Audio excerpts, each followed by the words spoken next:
कि फ़िरोज़ अहमद भट्टी जो कि एसएचओ सदर हैं शाहकोट, उन्होंने क्या तौहीने अहले बैत की है और क्या ये उनके ऊपर एतराज़ ठीक है या गलत है? तो ये जो वक़ूआ शाहकोट के अंदर ज़ुलजना को लेकर हुआ है, इसकी असल मुहर्रकात क्या, वजह क्या है? इसके अंदर हमारे सियासी लोगों का किरदार क्या है?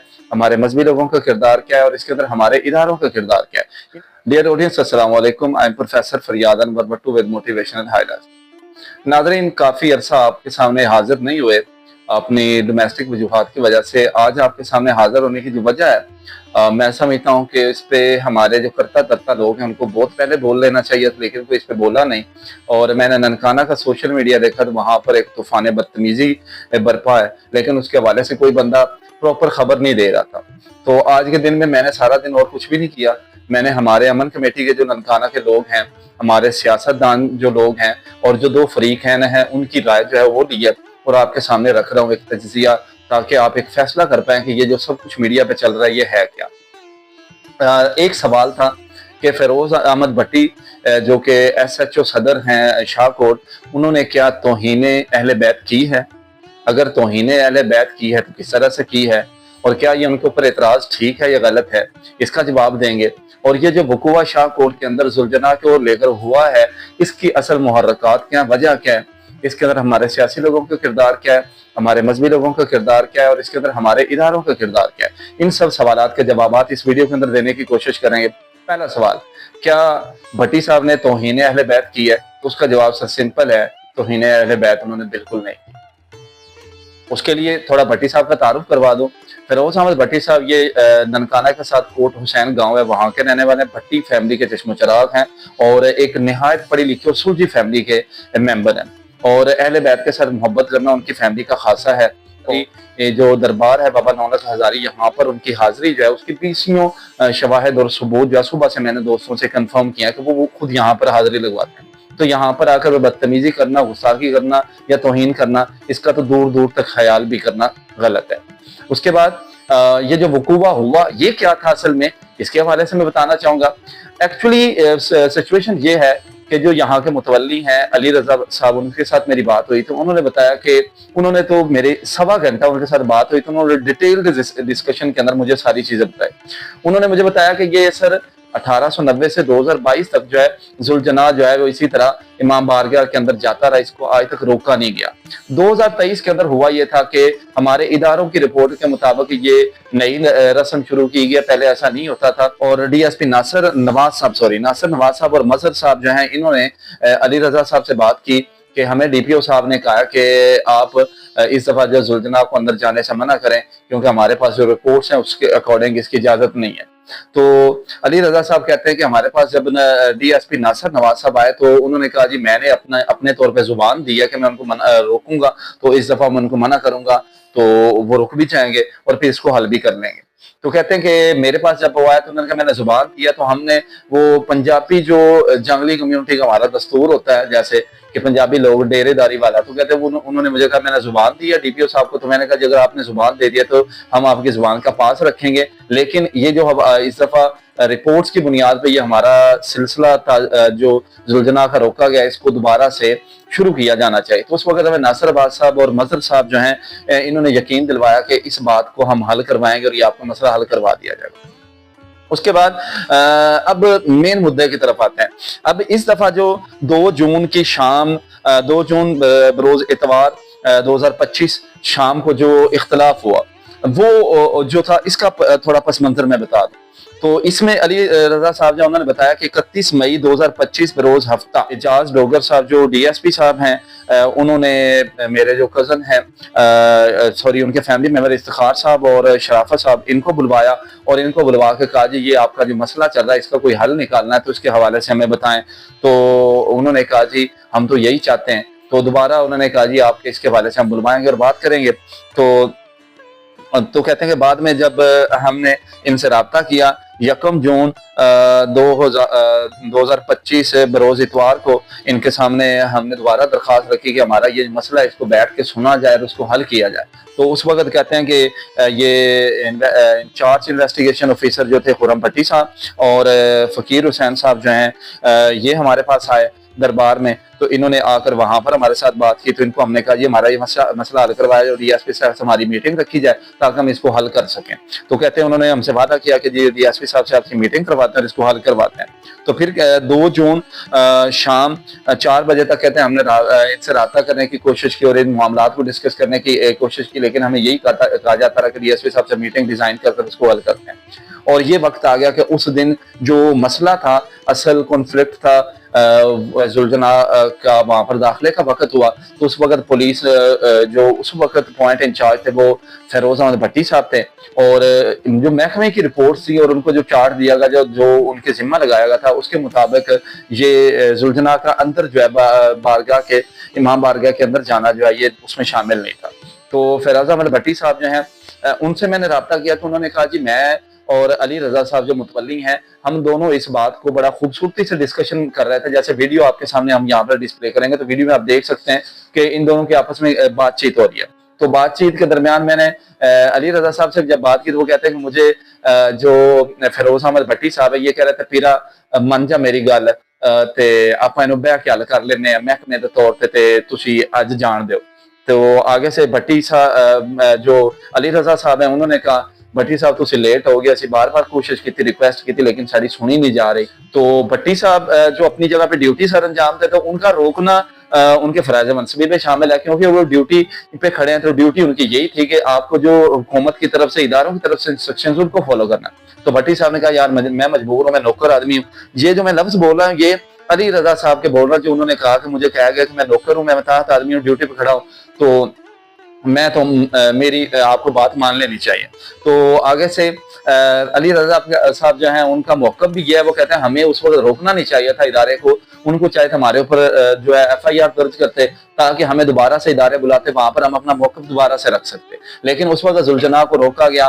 तो जब रोका गया तो अली रजा साहब का मौक़िफ़ यह है कि उस वक्त पुलिस की तरफ से हमें पीछे धकेलने की कोशिश की गई, और उस वक्त जो मजमा था, क्योंकि हमारे मजहबी जो इज्तिमात होते हैं उनके हवाले से हमारी पोलराइजेशन जो है और बहुत ज्यादा तअस्सुब वाली सोच ये तमाम मसालिक में पाई जाती है। तो हमारे जो मजमे हैं उनको इतना ट्रेन नहीं किया जाता कि इनके हवाले से तहम्मुल, रवादारी, बर्दाश्त उनके अंदर हो। तो ये चीज नहीं है। तो जब हुकूमत की तरफ से मुजामत की गई, रोकने की कोशिश की गई, तो उस वक्त वहां पर जैसे वीडियो के अंदर आप देख सकते हैं बाल्टियां कुछ लोगों ने मारना शुरू कर, बोतलें मारना शुरू कर, जिसके हाथ में जो आया मारना शुरू कर दिया। और भट्टी साहब जो है वो और उनके जो फोर्सेस के दोस्त हैं वो सामने खड़े नजर आते हैं। तो वहां पर अवाम ने फिर जो हमारे एहलकार दोस्त हैं उनको भी वहां पे अवाम ने मारा, जबकि जो जुल्जना को जख्मी करने वाली बात है इसके बारे से अली रजा साहब से मेरी बात हुई तो उन्होंने कहा बिल्कुल बकवास है, कोई ऐसा इंसिडेंट जो इदारे की तरफ से, महकमे की तरफ से या लोगों की तरफ से नहीं हुआ कि पुलिस वालों ने जी जुल्जना को छुरी मारी है, पुलिस वाले ने जुल्जना को उन्होंने बट मारे, उन्होंने कुछ ऐसा नहीं किया। सिर्फ ये धक्कम पेड़ के अंदर जो जुल्जना जख्मी हुआ, 2 बार गिरा। तो कहते हैं जब ये आपको बताना ये रहा था 2 बार जुल्जना गिरा तो उसके बाद उसको अवाम ने कोशिश की कि जुल्जना को अंदर ले जाया। उनका ये मजहबी तौर पे वो अपना हक समझते थे। तो अवाम ने इसके बारे में मुजामत की, जुल्जना को धक्कम पेड़ के अंदर जब अंदर ले जाया गया, पक्का फर्श था, वहां पर गिरने की वजह से जुल्जना जो है जख्मी हुआ।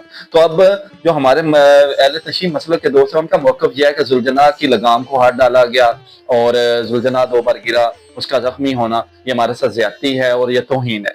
तो इसके अंदर अहले बैत की तौहीन का जो आंसर दिया जा रहा है सोशल मीडिया के ऊपर, उनको अहले बैत का की तौहीन का मुर्तकब फिरोज अहमद भट्टी साहब को कहा जा रहा है, ये गलत बात है। अहले बैत और जुल्जना एक 2 अलग अलग चीजें हैं। ये जो हुसैनी शायर हैं उनमें से एक है जुल्जना, और उसका उनकी नजर में एक अलग मकाम और मर्तबा है, और अहले बैत जो शख्सियात हैं उनकी तौहीन करना ये अलग टॉपिक है। तो अहले बैत की तौहीन करना ये गलत है इल्जाम, इसका तो कोई तसव्वुर भी नहीं किया जाए। और दूसरा जो जुल्जना की तौहीन करना है, ये भी भट्टी साहब तो अपनी ड्यूटी दे रहे थे, उन्होंने उस पर मुजामत की, रोका, फिर अवाम जो है वो थोड़ा उस वक्त उनके जज्बात मजरूह हुआ, तो वहां पर जो तसादुम हुआ उसके अंदर ये सब कुछ हुआ है। तो ये जो अल्फाज मैंने बोले हैं तो उसके अंदर मैं दोबारा से ये कोट कर दूं, अली रजा साहब के जो लफ्ज हैं कि धक्कम पेड़ के अंदर ये सब कुछ हुआ है, उसके अंदर कोई छुरी नहीं चली, किसी ने कोई छुरी नहीं मारी जुल्जना को, और किसी ने बंदूक का बट नहीं मारा। जो एहलकार है उन्होंने सिर्फ मुजामत की, और इसी दौरान ये भगदड़ में सारा हुआ। और इसी दौरान हमारे जो पुलिस के ऑफिसर्स हैं उनके ऊपर भी तशद्दुद किया गया। तो ये असल में वीडियो में इसलिए रिकॉर्ड कर रहा हूँ कि अब मजहबी तौर पे हमारे लोग बहुत ज्यादा ट्रेन नहीं होते। अगर कोई नौजवान जो है इन चीजों से मुतासर होकर अहले तशी मसलक से वो कल को किसी बंदे को नुकसान पहुंचा जाए, कत्ल गारत की नौबत आ जाए, उसका जिम्मेदार कौन होगा? तो इस हवाले से मैं समझता हूँ कि हमारे मजहबी लोग हैं उनका भी हक बनता है कि हमारे जो लोग हैं इनको ट्रेन करें, इनको बताएं कि किसी जगह पे कोई कॉन्फ्लिक्ट, कोई किसी किस्म का तसादुम होता है तो उसके लिए इदारों को अपना किरदार अदा कर देना है, खुद कानून को हाथ में ना ले। जैसा कि भट्टी साहब जो उनकी मुतवल्ली जो उनके वो कह रहे हैं कि कोई गलती ऐसा सच नहीं है कि उन्होंने जानबूझ के इंतशार फैलाया, जो उन्होंने वहां पर जुल्गना को जख्मी करवाया, ऐसा कुछ नहीं, वो सिर्फ अपनी ड्यूटी दे रहे थे। लेकिन उनका मौकफ यह है कि हमें उस वक्त जाने दिया जाता, हमें रोका ना जाता, हम अपने मामलात अदा कर लेते, तो बाद में जो है हम बैठ के इन चीजों को, हमें इदारे बुलाते, हमारे पर FIR करते, हमें बुलाते, हम इन चीजों को हल कर लेते। अब इस सब के अंदर मैंने आपको पस मंजर भी बता दिया, सारा कुछ हुआ। अली रजा साहब जो उनसे मेरी बात हुई, निहायत ज़ीरक दाना पढ़े लिखे आदमी है। इसी तरह फिरोज भट्टी साहब से मेरी बात हुई, वो भी बड़े दाना ज़ीरक आदमी है। भट्टी साहब से बात हुई, कहते हैं यार अली रजा भाई पढ़े लिखे इंसान है, उनसे मैं बात कर रहा था, मैं निगोशिएशन करने की कोशिश कर रहा था, भाई हम इसको बैठ के हल कर लेते। जैसे वीडियो हम दिखाएंगे, वीडियो में आप देख भी सकते हैं। उधर अली रजा साहब से बात हुई तो कहते हैं, उनसे मैंने तो चंद सवालात किए, मैंने कहा भट्टी साहब सॉरी अली रजा साहब, भट्टी साहब का कोई ट्रैक रिकॉर्ड ऐसा हो कि मसलकी तौर पे किसी जगह पे इन्वॉल्व हो, आपके साथ उन्होंने मुनाफरत का इजहार किया? तो कहते नहीं जी उन्होंने कभी ऐसा नहीं किया। और मैंने पूछा शाहकोट के अंदर पहले कभी ऐसा कुछ हुआ? तो उन्होंने कहा ऐसा कुछ भी ना। मैंने कहा बैनुल मसालिक कभी ऐसा कुछ हुआ? कहते हैं ऐसा भी कुछ नहीं हुआ। उसके बाद उनका एक और बहुत बड़ा एतराज कि आज 10 बजे DPO ऑफिस में जो है इसी हवाले से एक मीटिंग रखी गई थी, जिसके हवाले से ये सारा केस जो है इसको डिस्कस किया गया। तो अली रजा साहब कहते हैं जी हमें उसके अंदर बुलवाया नहीं गया, जो कि हम फ्रीक है, असल में हमारा ही कॉन्फ्लिक्ट है, हमारा ही तनाजा चल रहा है, तो हमें तो बुलाया जाना चाहिए, तो उनको बुलाया नहीं है, ये भी उनका एतराज है। तो अब सिंपल सी बात है कि 1890 से लेकर 2022 तक ये एक काम होता है, तो उसको 2023 के अंदर यकदम से रोका क्यों गया? और अगर रोका गया है तो उसको बाकायदा तौर पे इदारों ने बैठ के हल क्यों नहीं किया? अमन कमेटी जो कायम की गई, अमन कमेटी के सामने इसको क्यों नहीं रखा गया? वहां पर इसका हल करने की कोशिश क्यों नहीं की गई? मजहबी लोगों ने किरदार क्यों नहीं अदा किया? जो हमारे सियासी लोगों ने किरदार अदा क्यों नहीं किया? ये चीजें भी हल तलब है। तो भट्टी साहब के बारे से मैंने बताया, पढ़ी लिखी फैमिली से है, अहले बैत से मोहब्बत करने वाले लोगों में से, अहले सुन्नत से ताल्लुक है, और बाबा 9 लाख हजारी इनके जो मोहब्बत करने वाले लोग उनमें से आते हैं। और दूसरे नंबर पे जो तौहीने अहले बैत का इल्जाम है वो मैंने बताया कि किस तरह से लगाया जा रहा है वो गलत है। शायर हुसैनी जो है उनमें से एक है, उसके साथ ये हुआ, और ये भी कोई बाकायदा तौर पर प्लान और चाहते हुए नहीं हुआ, बस ये वहां पर अवाम के इकट्ठे होने की वजह से और मुजाहमत के दरमियान ये सारा कुछ हुआ। तो इसके अंदर अब मैं मजहबी लोगों का किरदार यहाँ पर बिल्कुल जीरो है, उन्होंने इसको हल करने की कोशिश नहीं की, इदारों की नाअहली इसके अंदर साबित है, इदारों ने बाकायदा तौर पे इस केस को सुना नहीं, इसको हल करने की कोशिश नहीं की। उसके बाद हमारे सियासी लोग हैं, मैं सुबह से कोशिश कर रहा हूँ, वहां पर मैंने मियां आतफ साहब से मेरी बात हुई, उन्होंने इसके ऊपर अपनी राय भी दी। उन्होंने कहा ये मेरा शहर जो है पुरअमन शहर है, शाहकोट जिंदा दिलों का शहर है, यहाँ पर कभी कुछ ऐसा नहीं हुआ, ये हुआ तो ये एक नाखुशगवार वाकया हुआ, मुझे इसका बड़ा अफसोस है, तो मैं नहीं चाहता कि ऐसा कुछ कभी हो। फिर वजीर साहब से रब्ता करने की कोशिश की, उन्होंने नंबर एक दफा उनसे बात हुई लेकिन बात कट गई, तो फिर दोबारा कॉल ही नहीं अटेंड हुई। राना अरशद साहब वो अवामी आदमी है, उनसे बात करने की कोशिश की, उनसे रब्ता, राना शकील साहब से बात करने की कोशिश की, उनसे भी नहीं हुई। अरशद साहिब साहब का मौकफ देने की कोशिश, उनसे भी बात नहीं हो पाई। लेकिन अमन कमेटी के जो दोस्त हैं उनमें कामरान अतारी साहब, उनसे बात हुई है, मौलाना काशिफ साहब से हुई, मुफ्ती सगीर साहब से बात हुई, अल्लामा मुहिद्दीन नबी साहब से कोशिश की, उनसे बात नहीं हो पाई। तो जिन लोगों से बात है वो कहते हैं जी ऐसे मामला जो इनको हमें मिल बैठ के हल करना चाहिए। लेकिन इदारे जो है इन तमाम लोगों को, अभी तक की जो मेरी रिसर्च है, जो मैंने दीगर तमाम लोगों से बात किया, इदारे इन तमाम लोगों को एक जगह पर बिठाने में नाकाम रहे हैं। तो ये इदारों की जिम्मेदारी बनती थी इस मसले को हल करें। लेकिन जो दोनों फरीकैन हैं दोनों अपनी जगह पे ठीक है, उनकी कोई गलती नहीं है, इदारों की जिम्मेदारी थी, इदारे अपनी जिम्मेदारी को अच्छी तरह से अदा करने में अभी तक नाकाम नजर आए। और मैं दोबारा बताता जाऊं कि हमारे सोशल मीडिया के ऊपर और उनको तौहीन अहले बैत का मुर्तकब करार दिया जा रहा है और उनके ऊपर फतवे कसे जा रहे हैं और मुखालिफ समत मुखालिफ से भी एतराज़ात उठाए जा रहे हैं। तो खुदारा इस काम को स्टॉप होना चाहिए, इसके हवाले से तहम्मुल का मुजाहरा करना चाहिए, रोकना चाहिए इसको। और मैं अभी स्क्रीन शॉट्स मैंने काफ़ी सारे वीडियो के अंदर आपको लगा दूंगा जो कि भट्टी साहब की खिदमात, भट्टी साहब के किरदार के हवाले से हैं कि भट्टी साहब किसी जगह मसलकियत को फ़रोग नहीं देते, वो सिर्फ और सिर्फ क्राइम पेशा अफराद जो हैं उनके खिलाफ, वो हमेशा जराइम पेशा अफराद जो हैं उनके खिलाफ इकदाम उठाते हैं। तो 20वें अकाउंट जो उनके मैं स्क्रीनशॉट यहाँ पे लगा दूंगा, जो कि भट्टी साहब की मोहब्बत के अंदर अवाम ने वहां पर लगाए हुए हैं। तो ये अवाम की भट्टी साहब के किरदार के हवाले से बात है, अहले सच्ची के ऊपर एतराज नहीं है। वहां पर बाज़ दोस्तों ने इस बात का इजहार किया कि कुछ लोग वो हैं जो भट्टी साहब से बरादरी की बुनियाद पर इख्तलाफ रखते हैं, कुछ लोग वो हैं जो भट्टी साहब की पेशा वराना जो खिदमात हैं उनके हवाले से जिनके खिलाफ उन्होंने एक्शन लिया, वो भी अब इसके अंदर अपना वो फायदा जो है वो उठाने की कोशिश कर रहे हैं। तो ये गलत है। किसी भी जगह पे किसी बंदे की किरदार कशी उसके हवाले से ये बात करके करना कि वो मजहब के खिलाफ है, ये ज्यादती है उनके साथ, उनकी फैमिली के साथ, और इसको रुकना चाहिए। और हमारे जो करता धरता और मजहबी लोग हैं और सियासी लोग, इनको फ्रंट पे आके इसके हवाले से बाकायदा बयान देना चाहिए, ताकि कोई ऐसा नाखुशगवार वाकया दोबारा से पेश ना आए। और भट्टी साहब के साथ हम भी हमदर्दी करते हैं। इस तरह जो हमारे मुतवल्ली हैं वहां पर अली रजा भाई, उन्होंने जो बात बताई हमारी उनके साथ भी हमदर्दियां हैं कि वो जो कह रहे हैं कि 1890 से 2022 तक ये काम चलता है, तो यकदम से रोक के इसको इख्तलाफी क्यों बनाया जा रहा है, तो हमारी भी दिल आजारी हो रही है। तो उनके साथ भी हमारी हमदर्दियां हैं। तो इदारों के इसको बैठ के खुश असलूबी से हल करना चाहिए, ताकि जो नफरत की फिजा इसको खत्म किया जा सके। इसके साथ इजाजत चाहेंगे, और इंशाल्लाह मैं जल्दी कोशिश करूंगा कि इन दोनों फरीकैन के इंटरव्यूज भी मैं कोशिश करूंगा आपके सामने लाया जाए। और हमारे अमन कमेटी के जो दोस्त हैं उनकी मैं इंशाल्लाह ईद पे कोशिश करूंगा कि जब जाना मैंने तो वहां पर उनके व्यूज भी सामने लाया जाए, ताकि आइंदा से हमारा ननकाना जो है इंटरनेशनली एक वेल रिकग्नाइज्ड सिटी है, तो इसका तशख्खुस बरकरार रहे और इस चीज का कला कमा हो सके और हमारे जो लोग हैं उनकी राय सामने आ सके।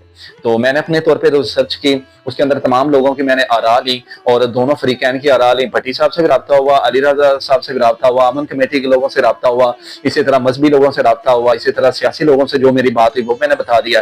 तो वो पॉइंट ऑफ व्यू मैंने आपके सामने रख दिया। तो मतलब एक छोटा सा ये इशू था, लेकिन इसको अपनी नाअहली की बुनियाद पर बड़ा बना के पेश कर दिया गया, और ये बड़ा बन चुका है। अब इसको अगर हल ना किया गया तो ये किसी और तरफ जो है, ये किसी और बहुत बड़े तूफान का पेश खैमा साबित होगा। तो इसको अभी इसका इंसदाद करना चाहिए, इसको रोकना चाहिए, ताकि आइंदा कोई और खराबी पेश ना आए। इसके साथ इजाजत चाहेंगे।